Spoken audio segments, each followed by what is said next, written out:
warahmatullahi wabarakatuh. Nama saya Azizah Febri. Di sini saya akan menjelaskan laporan arus kas. Jadi, yang pertama saya akan menjelaskan tentang apa itu laporan arus kas. Jadi, laporan arus kas mempunyai definisi laporan keuangan yang memberikan informasi relevan mengenai penerimaan dan pembayaran kas yang dilakukan perusahaan selama periode tertentu.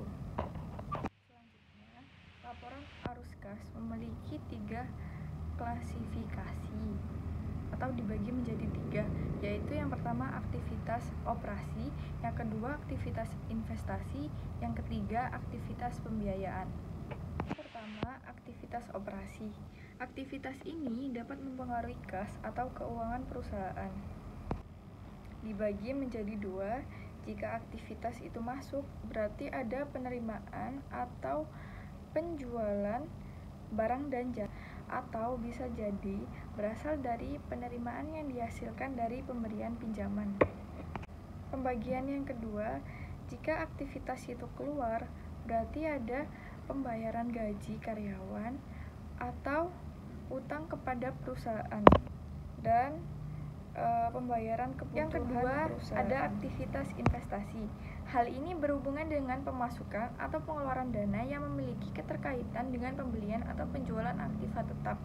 Contohnya, jika arus itu keluar, berarti ada pembelian aktiva tetap, dan jika arus itu masuk, berarti ada penjualan aktiva tetap atau investasi jangka panjang lainnya.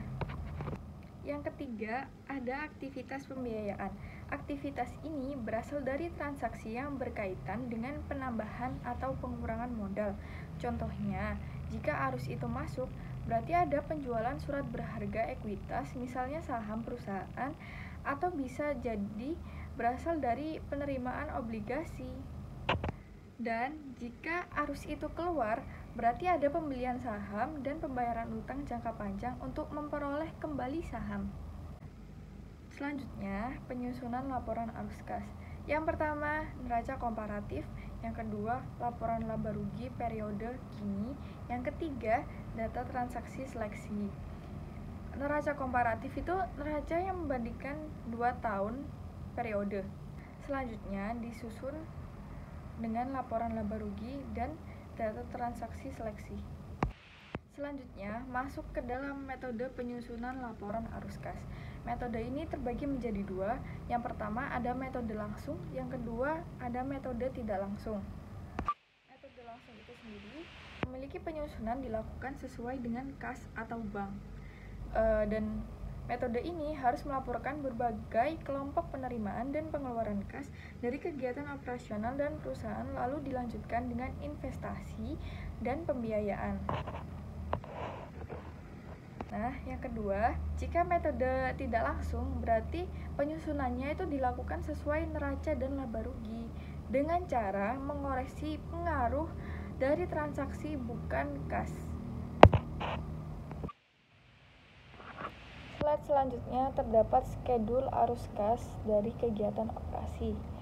Hal-hal yang menambah itu sendiri terdiri dari yang pertama biaya depresiasi, kedua amortisasi aktiva tak berwujud dan beban yang ditangguhkan, yang ketiga amortisasi diskonto obligasi, yang keempat kenaikan dalam kewajiban pajak ditangguhkan atau kredit investasi ditangguhkan, yang kelima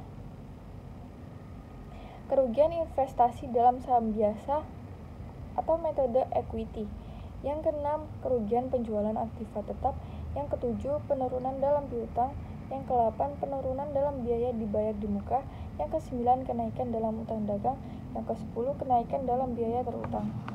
Hal-hal yang dapat mengurangi itu sendiri, yang pertama amortisasi premi obligasi, yang kedua penurunan dalam kewajiban pajak ditangguhkan atau kredit investasi ditangguhkan, yang ketiga laba dari investasi dalam saham biasa atau metode equity, yang keempat laba penjualan aktiva tetap, yang kelima kenaikan dalam piutang, yang keenam kenaikan dalam biaya dibayar di muka, yang ketujuh penurunan dalam utang dagang, yang kedelapan penurunan dalam biaya terutang.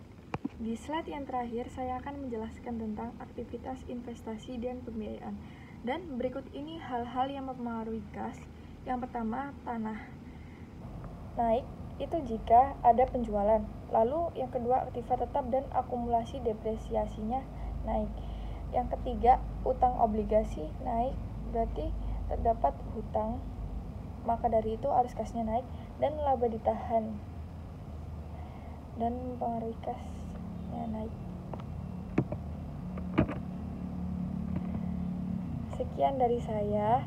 Wassalamualaikum warahmatullahi wabarakatuh.